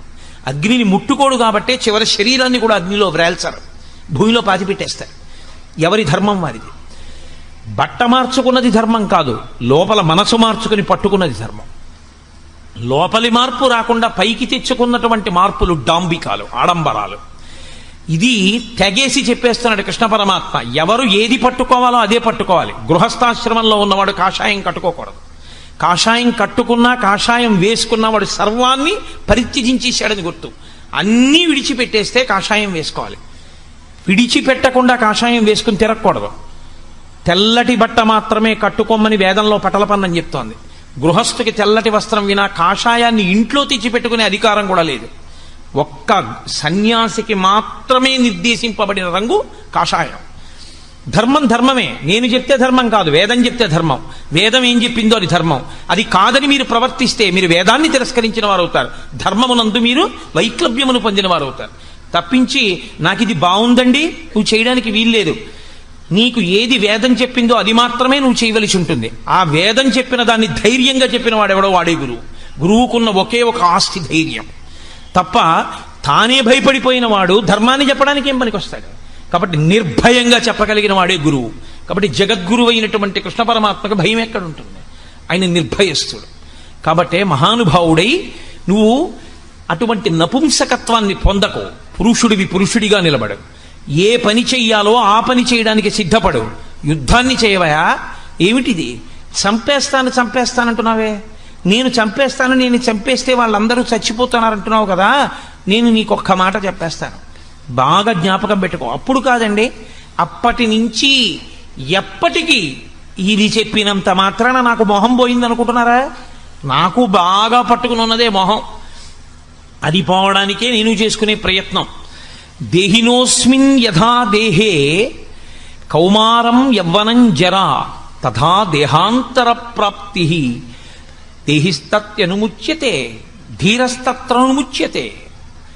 నాయన బాగా విను అర్జున, లోకంలో దేహినోస్మిన్ యథాదేహే, దేహి అని ఒకడు ఉంటాడు, దేహము అని ఒకటి ఉంటుంది. ఇప్పుడు నా శరీరం ఉంది, నా శరీరము ఈ వస్త్రాన్ని కట్టుకుంది. ఈ వస్త్రము నేను కాదు. అజ్ఞానము చేత నేనేమంటూ ఉంటానంటే ఇది చూపించి ఇది నేనంటూ ఉంటాను. కానీ యథార్థమునకు ఇది కూడా నేను కాదు. దీని లోపల ఉన్నాను నేను, అసలు నేను లోపల ఉన్నాను. ఆ నేనన్నది ఏదుందో అదే అందరూ ఇలా చూపించినప్పుడు అంటారు. ఇలా చూపించినప్పుడు అందరూ చెయ్యిటి తిరిగితే అనేది నేను ఇక్కడ కూర్చుని నేను అన్నప్పుడు ఇలా చూపిస్తాను. మీరు ఎవరు నేనన్నా అలా తప్ప ఇంకోలా అనడానికి ఉండదు. అందరూ ఏమంటారంటే నేనన్నప్పుడు ఇలాగే చూపించుకుంటారు. నువ్వన్నప్పుడు నీకు నేను ఇలా అన్నారు, నేను మిమ్మల్ని చూపిస్తే నేనన్న ఇలా చూపించి నువ్వు అంటాను. అక్కడుంది అజ్ఞానం. మరి అందులో ఉన్న నేను ఇందులో ఉన్న నేను ఒకటే. అందులో ఉన్న నేను కాకలుంది, ఇందులో ఉన్న నేను కాకలుంది. అందులో ఉన్న నేనుకి దాహం ఉంది, ఇందులో ఉన్న నేనుకి దాహం ఉంది. ఇందులో ఉన్న నేనుకి బడలికుంది, అందులో ఉన్న నేనుకి బడలికుంది. అందులో ఉన్న నేనుకి వృద్ధాప్యం ఉంది, ఇందులో ఉన్నటువంటి నేనుకి వృద్ధాప్యం అంటే పై శరీరానికి ఉంది. లోపల ఉన్నటువంటి నేను మాత్రం ఎప్పుడు అలా సాక్షిగా ఉంటోంది. ఇవన్నింటినీ శరీరం పొందుతుంటే ఆ లోపల ఉన్న నేను దీనికి ఆకలేస్తోందని అందులోనూ తిని తృప్తి పొందుతోంది. ఇక్కడ లోపల ఉన్న నేను దీనికి ఆకలేస్తోందని ఇందులో ఏదైనా వేస్తే తృప్తి పొందుతోంది. ఇందులో ఉన్న నేను ఎలా తృప్తి పొందుతుందో ఆకలేసినప్పుడు అందులో ఉన్న నేను కూడా అలాగే తృప్తి పొందుతుంది. కాబట్టి నేను అన్నప్పుడు నాలో ఏదుందో అదే అందులోనూ ఉంది తప్ప ఇంకోటి లేదు. ఉన్నది ఆ పదార్థమే, ఆ పదార్థమే నేనన్నప్పుడు ఉంది, ఆ పదార్థమే నువ్వన్నప్పుడు ఉంది. కానీ అజ్ఞానం అంతా ఎక్కడొచ్చేస్తోందంటే మధ్యలోకి నువ్వన్నప్పుడు వేరైపోతావు. వాడు ఏమైపోయినా పర్వాలేదు, నేను బాగుంటే బాగుండంటున్నాడు. కాదు, ఇందులో ఉన్నవాడికి దీనిలో ఆకలేసినప్పుడు, దీంట్లో పదార్థం పడేసినప్పుడు ఇది ఎలా తృప్తి పొందుతుందో, నాలో నేను అనబడేటటువంటిది ఎలా సంతోషిస్తుందో, ఆ నేనే అందులో కూడా ఉంది. ఆ నేను కూడా అలాగే సంతోషిస్తుంది. అందులో ఆకలేసినప్పుడు పడేస్తే పాపం అది కూడా ఖాళీగా ఉంది, అది కూడా అన్నం లేక ఏడుస్తోంది. అందులో కూడా ఇంత పడేస్తే అందులో నేను సంతోషిస్తుంది, ఇందులో నేను సంతోషిస్తుంది. ఆ నేనుకి ఈ నేనుకి తేడా లేదుగా, ఒకటే నేను. కాబట్టి ఉన్నది ఆ నేనే, సమస్తమంతా ఆ నేనే ఉన్నాను. బట్టలు మారే అంతే. బట్టలు ఏవి కట్టుకుంటే ఏమిటంటే లోపలి నేను ఒక్కటే ఉన్నది. కాబట్టి దేహినోస్మిన్ యథా దేహే, దేహి లోపల ఉన్నవాడు ఈ దేహమును తొడుక్కుంటున్నాడు. తొడుక్కున్నది దేహమైంది. ఎందుకని? ఇది ఉండేది కాదు, దాని పేరే దేహము. దేహము అంటే కాలిపోతుంది. దహింపబడేదేదో దానికి దేహమని పేరు. ఏ దేహమైనా కానివ్వండి, నేను తొడుక్కున్న ప్రతి దేహము కాలిపోవలసిందే. ఎన్ని దేహములను మీరు లోకంలో చూస్తున్నారో అన్ని దేహములు చిట్ట చివరికి కాల్చబడతాయి. నేను తొడుక్కున్న ఈ దేహమైనా, మీ అందరూ తొడుక్కున్న దేహములైనా, కొంతమంది ముందు కొంతమంది వెనక, అంతే తేడా తప్ప అన్ని శరీరములు అన్ని దేహములు కాలిపోవలసిందే. కానీ అర్జున, వచ్చిన పెద్ద సమస్య అంతా ఎక్కడుందో తెలుసా? మూడింటిలో అనుభవాన్ని పొందుతున్నాడు మనిషి. కౌమారం, యవ్వనం, జరా. మనిషి బాల్యమునందుంటాడు. అంతకు ముందు అవస్థ అసలు జ్ఞాపకంలో ఉండదు. బాల్యం నుంచి జ్ఞాపకం ఉంటుంది. సాధారణంగా లోకంలో 3 సంవత్సరముల వయస్సు వచ్చే లోపల తన పరిస్థితి తనకి జ్ఞాపకం ఉండదు. నాకు 3 ఏళ్ల వయస్సుకి ముందు నేను ఎలా ఉండేవాడిని అని నేను ఆలోచించాను అనుకోండి, బుర్ర బద్దలు కొట్టుకున్న జ్ఞాపకానికి రాదు. కానీ అప్పుడు నేనుంది. కానీ తర్వాత బాల్యం వచ్చింది ఈ శరీరానికి. ఈ శరీరం బాల్యంలో ఉన్నప్పుడు సాయంకాలం అయితే ఇలా ఉపన్యాసాలు ఏం చెప్పేది కాదు. ఇది సాయంకాలం అయ్యేటప్పటికి ఎవరో 2 వ్యక్తుల్ని వెతుక్కుని ఆ ఇద్దరితో పంటలు వేసుకుని ఆ ఇద్దరూ పరిగెడితే వాళ్ళని ముట్టుకునేది, ఆడుకుంటూ ఉండేది, వాళ్ళ వెనక తిరుగుతూ ఉండేది. లేకపోతే ఏదో పుస్తకం చదువుకోవడం. అమ్మ చద్దన్నం పెడితే చక్క పొద్దున్నే చద్దన్నం తినేయడం, అమ్మ పడుకోమంటే పడుకోవడం, మేస్టార్ కొడితే చేయి పట్టడం, మేస్టార్ చదువుకోమంటే చదువుకోవడం. బాల్యంలో ఈ శరీరం ఉన్నప్పుడు నేను బాలుడను, నేను విద్యార్థిని, నేను చదువుకుంటున్నాను, నేను ఇంకా చిన్న వయస్సు, నాకు 8 ఏళ్ళు, నాకు 10 ఏళ్ళు, నేను పురుషుడను, నేను బాలుడను, నేను ఫలానా వారి కొడుకుని తెలుసుకుంది. ఇదే దేహం మారిపోయింది, వెనక్కి వెళ్ళదు. మీరు బాగా గుర్తుపట్టాలి. నేను ఇవన్నీ అంగీకరిస్తోంది. ఇవి అంగీకరించడంలో నేనుకు అభ్యంతరం లేదు. నేను అంటే లోపల ఉన్న సాక్షి, నేను తెలుసుకుంటున్నాను. నేను యవ్వనంలో ఉన్నాను. ఒకప్పుడు నాకు 25 ఏళ్ళో 26 ఏళ్ళో ఉన్నప్పుడు మా అమ్మగారు నాకు పెళ్లి చేస్తానంటే, అవును నేను యవ్వనంలో ఉన్నాను, పెళ్లి చేసుకోవాలి, అంగీకరించాను. అనురూపమైనటువంటి ఒక స్త్రీ కొరకు అన్వేషణ చేశాను, ఆమెని నా భార్యగా అంగీకరించాను. ఇప్పుడు యవ్వనంలో ఉండి నాకు మంచి ఒంట్లో ఓపికంది అని ఎవరో పెద్ద ఆయన నిచ్చెనెక్కబోతుంటే, మీరేం ఎక్కుతారని నిచ్చిన బలేవారే, మీరు కింద ఉండండి, గబుకులు కాలు జారిందంటే ఇబ్బంది అని నేను ఎక్కాను. ఆయన నన్ను అనలేదు. ఏమయ్యా మరి నీ కాలు జారితే అనలేదు ఆయన. ఎందుకో తెలుసా? కాలు జారి కింద పడ్డా నాకేమవుతుంది ఇంకా, ఎందుకంటే యవ్వనంలో ఉన్నాను, బలం ఉంది కాబట్టి నేను ఎక్కగలను నిచ్చెన. ఆయన కూడా ఊరుకున్నాడు. నాకు బలం ఉన్నది, నేను ఉపవాసం చేస్తే ఇబ్బంది రాలేదు. తెల్లవారుజామున 3 గంటలకు పూజకు కూర్చుని మధ్యాహ్నం 11 గంటలకు పూజలోంచి పైకి లేచినా అంతసేపు వాసం పెట్టేసుకున్న వాడిని వేసుకున్నట్టే కూర్చుండిపోయినా నాకు వచ్చిన అభ్యంతరం ఏమీ లేదు. నేను యవ్వనంలో ఉన్నాను, తెలుసుకుంది నేను తెలుసుకున్నానప్పుడు కూడా నేను అంటే ఈ శరీరము యవ్వనములో ఉన్నది. దాటాను యవ్వనాన్ని. నాకు మనవలు పుట్టే వయసు వచ్చింది, నాకు మనవరాలో మనవడో పుడితే బాగుండు. నేను తాతనవుతున్నాను, నేను తాత కాబోతున్నాను. నాకు 50 ఏళ్లు దాటిపోయాయి. ఇంకొక 9 ఏళ్లు దాటిపోతే నాకు షష్ఠి పూర్తి అయిపోతుంది. నేను పుట్టిన సంవత్సరాన్ని నేను చూసేస్తాను. నా జుట్టు తెల్లబడిపోతోంది. నా చర్మం పూర్వం ఎంత గట్టిగా ఇలా ముడత లేకుండా ఉండేదో ఇప్పుడు అలా ఉండట్లేదు. నా చర్మం ముడతలు పడడం ప్రారంభం చేసింది. నేను పూర్వం ఏది తిన్నా జీర్ణం అయ్యేది, ఇప్పుడు ఈ శరీరం అలా జీర్ణం చెయ్యలేకపోతోంది. నేను పూర్వం ఎక్కువ తిన్నా నిద్రపోయి లేస్తే మళ్ళీ ఆకలేసేది, ఇప్పుడు ఈ శరీరంలోకి బాగుంది కదా అని పదార్థం ఎక్కువ పారేస్తే 2వ రోజు డాక్టర్ గారు అపాయింట్మెంట్ తీసుకోవలసి వస్తోంది. ఈ శరీరం మార్పు చెందుతోంది, ఇది వార్ధక్యంలోకి వెడుతోంది. ఇప్పుడు ఈ శరీరాన్ని, ఈ కళ్ళని కళ్ళజోడు తీసేసి అక్కడ పెట్టేసి చదువుకో అని పుస్తకం ఇస్తే చదవలేదు. ఈ కళ్ళు చూడలేవు. దీనికి కళ్ళజోడు ఎప్పుడూ ఉండాలి. కళ్ళజోడు ఇలా పెట్టుకుంటేనే చూడగలదు. అందుకని ఆఖరికి నేను రైల్వే అప్పర్ బెర్త్ మీద పడుకున్నా పక్కన ఓ చిన్న పాకెట్ లాంటిది ఉండాలి. కళ్ళజోడు మాత్రం దానికి తగల్చుకుని పడుకోవాలి. పరుసు అవి దాచుకోవచ్చు, కళ్ళజోడు దాచుకోవడానికి లేదు, దానికి తగల్చుకుని ఉండాలి. ఆఖరికి నేను మెడలో వేసుకున్న రుద్రాక్షలు తీసి తలగడా కింద పెట్టుకుని బెర్త్ మీద పడుకున్నవి స్టేషన్ వచ్చేసిందన్న కంగారులోనైనా లేచి మర్చిపోయి దిగిపోతానేమో, కానీ కళ్ళజోడు మాత్రం మర్చిపోను. శరీరంలో అంతర్భాగం అయిపోయింది అది. ఎందుకని? ఆ కళ్ళజోడు లేకపోతే అసలు ఏమీ కనపడదు. కాబట్టి ఇప్పుడు కళ్ళజోడు లేకుండా నా శరీరము ఏమీ చూడలేదు, నా కళ్ళు చూడలేవు. పూర్వం ఇలా వింటే అలా వినపడేది, ఇప్పుడు ఎందుకో వినికిడి శక్తి తగ్గుతోంది.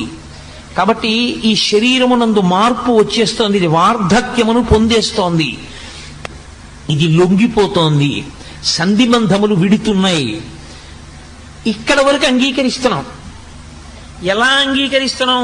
లోపల ఉన్నటువంటి నేను ఏది ఉన్నదో అది మార్పు లేకుండా ఉంటుంది. అది మార్పు లేకపోతే కదండి మారేదాన్ని గ్రహించడం. అదే మారిపోయింది అనుకోండి, ఇంకదేం గ్రహిస్తుంది?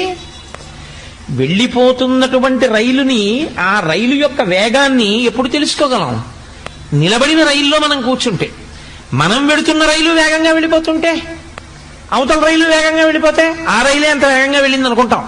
ఆ రైలు కాదంత వేగంగా వెళ్ళింది, మనము అంత వేగంగా వెళ్ళిపోతున్నాం, అది అంత వేగంగా వెళ్ళింది. ఈ వేగం ఆ వేగం కలిపి అది తొందరగా వెళ్ళిపోయినట్టు అనిపిస్తుంది. మనము అంత తొందరగా ముందుకు వెళ్ళిపోయాం కాబట్టి. అది భ్రాంతి. అలా కాకుండా ఏది మారదో అది మాత్రం లోపల ఉంది. నేను ఉండి దీని మార్పులన్నిటినీ తెలుసుకుంటోంది.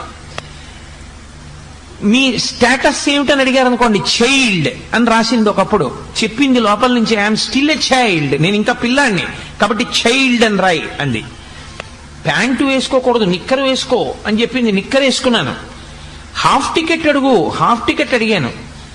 నేను రైల్లో కూర్చుంటే సీటు కావాలనుకుందనుకోండి, ఒక తల్లి వచ్చి బాబు నా ఒళ్ళో కూర్చుందో కానీ దానా అన్న అని చెప్పి ఆవిడ కూర్చుని నన్ను ఆ తల్లి తన ఒళ్ళో కూర్చోబెట్టుకుంది. తన బిడ్డని ఎలా కూర్చోబెట్టుకుందో అలా కూర్చోబెట్టుకుంది.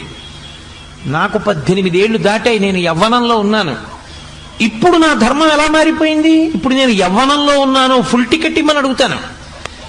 నేను చిన్నపిల్లాడప్పుడు నేను ఇలాగే ఎవరో ఒక ఆవిడ కూర్చోబెట్టుకుంటే ఒళ్ళో కూర్చున్నానండి అంటానా? అనను. అమ్మ మీరు కూర్చోండి, నాకు ఒంట్లో ఓపిక ఉంది, పర్వాలేదు తల్లి మీరు కూర్చోండి, నేను నించుంటాను, నిలబడగలనమ్మా, నాకు ఓపిక ఉందమ్మా అంటాను. అప్పుడు ఆ శక్తి ఉంది. ఇప్పుడు నేను బాబు ఎక్కువసేపు నిలబడలేనాయా, మోకాలు నొప్పి ఉంది, నాన్న చిన్నవాడివి కదా, నువ్వు నిలబడి నాకు కొంచెం చోటు ఇవ్వగలవా అని బ్రతిమాలుకుంటాను. ఎందుకని? ఇప్పుడు నేను వృద్ధుడనైపోయాను తెలుసుకుంటోంది. ఏమయ్యో వయసు ఎంత వేస్తావో, సీనియర్ సిటిజన్ నాకు టికెట్ కన్సెషన్ ఉందంటుంది. అంటే నేను సీనియర్ సిటిజన్ అయిపోయాను, వృద్ధుడిని అయిపోయాను. తెలుసుకుంటోంది. తెలుసుకుంటున్నదేదో దానికి మార్పు లేదు. ఏది తెలియబడుతోందో దానికి మార్పు ఉంది. మీరు కొంచెం జాగ్రత్తగా గమనిస్తే మీ అసలు నేను మీకు దొరికిపోతుంది. దీనికి ఇక్కడ నొప్పెడుతోంది అనుకోండి, ఏమిటో ఇక్కడ నొప్పెడుతోందండి అంటాడు. నొప్పి దేనికొచ్చిందో ఆ నొప్పిని తెలుసుకుంటున్న దానికి నొప్పి లేదు, అందుకే దీనికి నొప్పెడుతోందని తెలుసుకుంటోంది. ఈ కన్ను నేను కాదు, అందుకే ఈ కంట్లో కుంకుడు పులుసు పడితే ఈ కన్ను చూడలేకపోతోందని చూస్తోంది. అది చూడలేని దాన్ని చూస్తోంది కన్ను, లోపల ఉన్న నేను తప్ప. కన్నే నేననుకోండి, కన్ను చూడలేకపోతే ఇక కన్ను చూడలేకపోతోందని నేను ఎక్కడ చూస్తాను? కన్ను చూడలేకపోతోందని చూస్తున్నవాణ్ణి నేను. ఈ శరీరమునకు నొప్పి పెడుతోందని తెలుసుకుంటున్నవాణ్ణి నేను. ఈ శరీరము బాల్యమునందున్నది అని తెలుసుకున్నవాడను నేను. ఈ శరీరము యవ్వనములోకి వెళ్ళింది అని తెలుసుకున్నవాడను నేను. మార్పు లేదు. బాల్యమునందు మార్పు లేదా, నేను అలాగే ఉంది. యవ్వనంలోకి శరీరం వచ్చింది, నేను ఎందు మార్పు లేదు, శరీరం మారింది. శరీరము వార్ధక్యంలోకి వెళ్ళింది, నేను ఎందు మార్పు లేదు, ఇది వార్ధక్యంలోకి వెళ్ళిందని తెలుస్తుంది. నీకు తెలియంది ఒక్కటే ఉంది, అందుకనే భయపడుతున్నావు అన్నారు కృష్ణ పరమాత్మ. ఏది నీకు తెలియదో తెలుసా? ఇది పడిపోతుంది. నీ భయం అంతా ఏమిటంటే, ఇది పడిపోయినా నీవు ఎవరి మీద అత్యంతాభిమానం పెట్టుకున్నావో వాళ్ళ శరీరం పడిపోయినా ఇక వాళ్ళుండరు, ఇది పడిపోతే నువ్వు ఉండవు అని నువ్వు అనుకుంటున్నావు. బాల్యంలో ఉన్న నీ శరీరం యవ్వనంలోకి వెడితే లోపల ఉన్న నేను లేకుండా పోయిందా? ఉందిగా. యవ్వనంలో ఉన్న నీ శరీరం వార్ధక్యాన్ని పొందితే లోపల ఉన్న నేను లేకుండా పోయిందా? ఉందిగా. వార్ధక్యంలో ఉన్న శరీరం పడిపోతే లోపల ఉన్న నేను లేకుండా పోతుందని ఎందుకు అనుకుంటున్నావు? ఉంటుంది. మరి ఉంటే అప్పుడు దానికి శరీరం తదా దేహాంతర ప్రాప్తి, మళ్ళీ ఇంకో శరీరాన్ని పొందుతుంది. అలా ఎందుకు పొందడం? ఇందులోనే ఎందుకు ఉండిపోకూడదు అంటే దానికి ఒక లక్షణం ఉంది. బాగా జీర్ణమైపోయినటువంటి దానిలో తాను ఉండదు. ఇది ఆ జీవుడికి ఉన్న లక్షణం అండి. అందుకే ఇల్లు కప్పంతా కన్నాలు పడిపోయింది అనుకోండి, పాడు పడిపోయింది అనుకోండి ఇల్లు, అబ్బాయి ఇందులో ఉండలేమండి అని వెళ్ళిపోతాడు. పెంకులన్నీ రాలిపోయి అంతా కన్నాలు పడిపోయి వర్షం పడిపోయి సూర్యకిరణాలు పడిపోతున్నాయి అనుకోండి, ఇల్లు పాడైపోయిందండి, శిథిల గృహం అయిపోయింది, ఇందులో నేను ఉండనని ఆ ఇంట్లోంచి బయటికి వెళ్ళిపోతాడు. ఏదో 4 గోడలు ఉన్నాయి కదండి, ఓ 4 దొంగలు ఉన్నాయిగా అందులో ఉంటానంటాడా? అనడు. సూర్యుడు చంద్రుడు ఇద్దరు కిరణముల లోపల పడితే తానుండకుండా బయటికి వెళ్ళిపోతున్నాడు. వాన ఎండ లోపలికి వస్తే నేను ఉండనంటున్నాడు. ఇది కూడా జీర్ణమైపోయి జర్జరీభూతమైపోతే ఇక తాను తినలేక, ఇక తాను త్రాగలేక, తను తిన్నది తనకి జీర్ణము కాక, తను తిన్నది నేనుగా మారక. మీరు చాలా జాగ్రత్తగా గుర్తుపెట్టుకోవాలి ఆ మాట. నేను నీళ్లు తాగితే తాగిన నీళ్లు నేనైపోతాయి. నేను అన్నం తింటే నేను తిన్న అన్నం నేనుగా మారిపోతుంది. నేను ఏది చదువుకున్నానో అది నేనుగా మారిపోతుంది. వార్ధక్యమునంత ఏమైపోతుందో తెలుసా అండి? వీటన్నింటినీ కూడా స్థూల శరీరం తిరస్కరిస్తుంది. తాను ఇంతకుముందు ఏది తెలుసుకుందో దాన్ని స్ఫురణలోకి తేదు. ఇప్పుడు నేను ఇలా ప్రసంగం చేస్తున్నాను, ఇంకో 30 ఏళ్ల తర్వాత ఈశ్వరుడు నాకు ఆయుర్దాయం ఇస్తే నేను వచ్చి ఇలా కూర్చున్నాను అనుకోండి, నేను ఇంత క్రమంలో ఉపన్యాసం చెప్పగలనని నమ్మకం ఏమి ఉండదు. ఆ స్ఫురణ ఉండదు, ఆ జ్ఞాపక శక్తి ఉండదు, క్షీణించిపోతుంది. అప్పుడు ఇలా తాళం చెవులు తీసి ఇలా పక్కనెట్టాను అనుకోండి, తాళాలు ఎక్కడెట్టాను అని వెతుక్కుంటాడు. మనవడు వచ్చి అంటాడు, తాతగారు తాళాలు అక్కడే ఉన్నాయి కదా తాతగారు అంటాడు. పరాకు వచ్చేసిందిరా అంటే తాళం వేశాను అనుకుంటాడు, వెళ్ళిపోతాడు. తాతగారు తాళం వేయలేదంటారు. చూసావా ఎంత ఇబ్బంది వచ్చిందో, పరాకు ఎక్కడో పెట్టేశాండ్రా అంటాడు. పరాకు వచ్చేస్తోందని బెంగోటు వచ్చేస్తుంది, అదో భయం వచ్చేస్తుంది. కాబట్టి జీర్ణమైపోతుంటే శరీరం, అందులో ఇక జీవుడు ఉండడు. దేహము కాలిపోవడానికి యోగ్యతని పొందేస్తోంది అనుకోండి, తాను ముందే ఖాళీ చేసేస్తాడు. ఇది మీకు అందుకే ఈ జీవలక్షణమే పక్షి దగ్గర ప్రారంభం అవుతుంది. అందుకే సంసారంలో ఉపాధి మనుష్య ఉపాధికి దగ్గరగా ఉంటుంది పక్షి. అందుకే గూడు కట్టుకోవడం, గూడు పాడైపోతే ఎగిరిపోవడం, ఇవన్నీ చేస్తూ ఉంటుంది. మనం చూడండి, ఇల్లు శిథిలమైపోయింది అనుకోండి, ఇక కాపరం ఉండం, విడిచిపెట్టి వెళ్ళిపోతాం. అలాగే అర్జున, ఈ శరీరము జీర్ణమైపోయినా, ఈ శరీరము జీర్ణము కాకపోయినా, ఇక వాసయోగ్యము కాకుండా పోయినా, వాసయోగ్యము కాకుండా ఎప్పుడు పోతుందో తెలుసా అండి? ఇల్లంతా ఉంది, చక్కగా ఉంది, తుఫానుకి కప్పు ఒక్కటి ఎగిరిపోయింది, ఉంటారా? ఉండరు, వెళ్ళిపోతారు ఇంట్లోంచి. ఇల్లంతా ఉంది, పైకప్పులో నల్లత్రాచు దూరింది పెంకుటింట్లో, ఆ ఇంట్లో మీరు పడుకుంటారా? పగయగలిగేని పామున్న ఇంటిలో ఉన్న ఎట్లగాక ఎట్టులుండు అంటారు నన్నయ్య గారు భారతంలో. ఇంకా ఇంట్లో మీరు కాపురం చేయరు, మీరు నిద్రపోగానే పాము ఎక్కడి నుంచి దూకుతుందో తెలియదు. ఈ శరీరమునందు అతి ముఖ్యమైనటువంటి వ్యవస్థని ఆపు చెయ్యగలిగినటువంటి స్థితి ప్రవేశించిన అకస్మాత్ కారణము చేత ఛిద్రమైన గూడు, ఏదో పెడుతున్నాడు, జరగరానంత పెద్ద ప్రమాదం జరిగింది, శరీరము ఛిద్రమైంది, ప్రధానమైన అవయవం దెబ్బతినేసింది, ఏ గుండో దెబ్బతింది, ఇక ఉండడు జీవుడు, బయటికి వెళ్ళిపోతాడు. మెదడు దెబ్బతినేసింది, బయటికి వెళ్ళిపోతాడు. మూత్రపిండాలు రెండు నలిగిపోయాయి, బయటికి వెళ్ళిపోతాడు.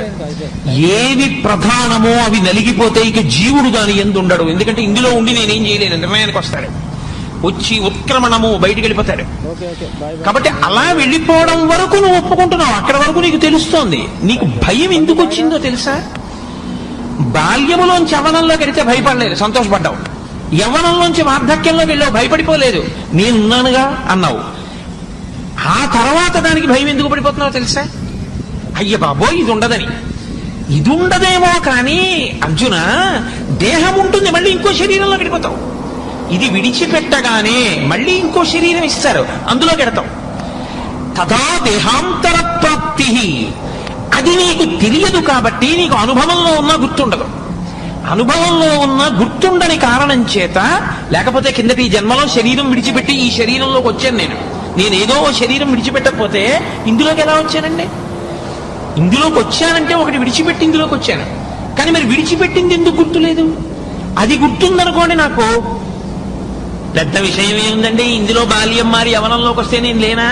యవ్వనం మారి వార్ధక్యంలో కడితే ఇందులో లేనా? దీన్ని విడిచిపెట్టినప్పుడు మళ్ళీ పెడతాను. గతంలో ఓసారి అది విడిచిపెట్టి ఇందులోకి వచ్చాను కదండి, ఇప్పుడంతే ఇది విడిచిపెట్టి మళ్ళీ ఇంకో దాంట్లో కడతానంటాను. అది జ్ఞాపకం లేదు, అది నీకు స్ఫురణలో లేదు. అలా ఎందుకు మారావో నీకు గుర్తులేదు అర్జున. తదా దేహాంతర ప్రాప్తి, కానీ శరీరం పొందుతావు. కాబట్టి ధీరులైనటువంటి వారు, పండితులైన వారు, వేదాంతమును అవగాహన చేసుకున్నవారు, వేదాంతము అనుభవంలోనికి తెచ్చుకున్నవారు దాని ఎందు నముహ్యతి, మోహమును పొందరు, భయాన్ని పొందరు. ఆఫ్టర్ ఆల్ ఇది బాల్యంలో ఉన్నప్పుడు భయపడ్డానా? యవ్వనంలో ఉంటే భయపడ్డానా? వార్ధక్యంలో ఉంటే భయపడ్డానా? ఉన్నాను కదా అన్నాను, అప్పుడు ఉంటాను. ఇది విడిచిపెట్టినా ఇంకో దేహంలో ఉంటాను. కాబట్టి ఏమిటి భయం నాకు? కాబట్టి ఇది పడిపోతుంది, నాకేం భయం లేదు. పడిపోతే పడిపోనివయా, ఇది తనంత తాను పండై పడిపోతే ఇందులోంచి ఇంకో దాంట్లో కెడతాను, ఇంకో శరీరంలో కెడతాను. బాల్యంలోంచి యవ్వనంలోకి, యవ్వనంలోంచి వార్ధక్యంలోకి వెళ్ళినందుకు. కాబట్టి ఇంకా ఏడవడం ఎందుకు? దేనికి బాధపడిపోతున్నావు? దేనికి ఏడుస్తున్నావు? శరీరాలు పడిపోతాయి, నేను చంపేస్తానంటే ఏంటి? నువ్వు చంపేస్తే అయిపోతుంది అనుకుంటున్నావు, వాడు ఇంకో శరీరంలోకి వెళ్ళిపోతాడు అంతే. నువ్వు చంపకుండా ఉంటే వాడు ఉండిపోతాడు అనుకుంటున్నావా? జర్జరీభూతం అయిపోయిన తర్వాత వెళ్ళిపోతాడు. మరి నీ కర్తృత్వం ఏంటి? నీ కర్తవ్యం నీది, నీ ధర్మం నీది. నువ్వేం చేయాలో తెలుసా? ధర్మాన్ని నిలబెట్టడానికి ఇప్పుడు ఈ శరీరములను నువ్వు సంహరించాలి. నువ్వు కేవలం నిమిత్తం, అసలు చంపేవాడు ఈశ్వరుడు, వాడు ఒకడు ఉన్నాడు. ఇవన్నీ ఎవడు నడుపుతున్నాడో వాడు అవన్నీ చేసేది. ఇది తెలియక ధీరుడవు కాక మోహాన్ని పొందుతున్నావయా అని. ఇందులో ఒక గొప్ప రహస్యం ఒకటి ఉంది. ఏమండి, బాల్యంలోంచి యవనంలోకి వెళ్ళినప్పుడు నాకు తెలిసిందియా, ఇదే మారింది, బాల్యంలోంచి యవ్వనంలోకి వచ్చిందని. యవ్వనంలోంచి వార్ధక్యానికి వెళ్ళినప్పుడు నాకు తెలిసిందిగా, ఇది ముసలితనాన్ని పొందిందని. మరి గత శరీరంలోంచి ఈ శరీరంలోకి వచ్చిందన్న విషయాన్ని గుర్తు లేకుండా ఎందుకు చేశాడు ఈశ్వరుడు? గతంలో నేను ఒక శరీరంలో ఉన్నాను, అదిగో ఆ శరీరం అప్పుడు అక్కడ పడిపోయింది, ఆ తర్వాత నేను ఇందులోకి వచ్చానన్న విషయం గుర్తు లేకుండా ఎందుకు చేశాడు ఈశ్వరుడు? అది కూడా గుర్తుంటే బెంగ లేకుండా ఉండేది కదండి. అది ఎందుకు లేకుండా చేశాడు?